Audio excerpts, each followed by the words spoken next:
Hey guys, welcome to the latest edition of the Muir Reflection. John from the John Muir Show here. And of course, as we noted on today's edition of the John Muir Show, today is the day that House Democrats are going to impeach President Trump.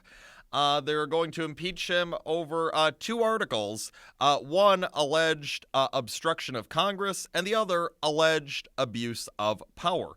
But as we've noted time and time again on the John Muir Show, there is absolutely no merit to any of these claims against President Trump. Not one piece of factual evidence has been provided that would support any claims that President Trump committed impeachable offenses and or crimes. I mean, look at the accusations that have been made against President Trump, because make no mistake about it, for Capitol Hill Democrats, from the day President Trump won back on November 8th of 2016, they have been thinking about how it is that they can impeach this guy. They were not going out there and just trying to conduct legitimate oversight. No, they were investigating the man, trying to find a crime to pin on him. And when they didn't have a crime to pin on him, they just started making up crimes to pin on him. They claim that Donald Trump colluded with the Russians to steal the 2016 election. That's why he won. That's why he beat Hillary Clinton.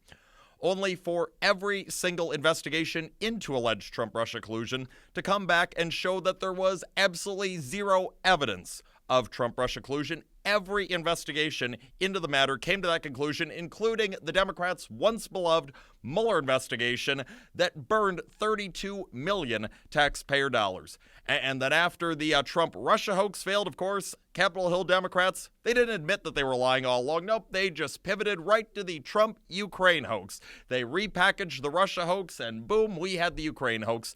But it turns out there was nothing there either. So important to remember. Doug Collins, the congressman from Georgia, tweeted this out within the past week, and it confirms that everything President Trump said on the Ukraine front was 100% true. President Trump has said all along, look, there is absolutely no evidence of any self-serving quid pro quo with the Ukrainians. I did not engage in any self-serving quid pro quo with the Ukrainians.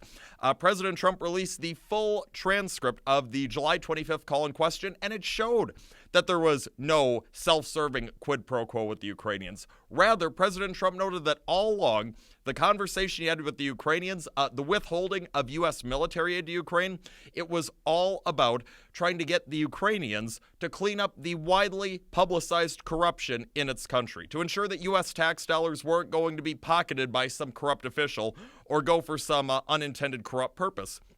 Here's a tweet from Congressman Collins, noting that on August 29th, President Zelensky of Ukraine started anti-corruption reforms in Ukraine. September 3rd, the Ukrainian parliament passed said anti-corruption legislation. September 11th, President Zelensky signed the reform measure into law. Also, September 11th, President Trump of the United States released the military aid to the Ukrainians. The military aid was released just hours after the Ukrainian president signed a measure that was committing that the Ukrainians would try and clean up the widely publicized corruption in their country. There was nothing self-serving. There was nothing partisan about this. It was President Trump looking out for U.S. interests, for goodness sake. That's all it was. But nonetheless, Capitol Hill Democrats turned that into a huge deal, turned it into an impeachment inquiry, and they didn't even end up charging President Trump with Russian collusion or Ukrainian self-serving quid pro quo, because it's abundantly clear those things didn't happen. They're charging him with a couple of alleged process crimes. Now, first of all, it's most certainly worth noting President Trump did not commit these alleged process crimes. He did not obstruct Congress. He did not abuse his power.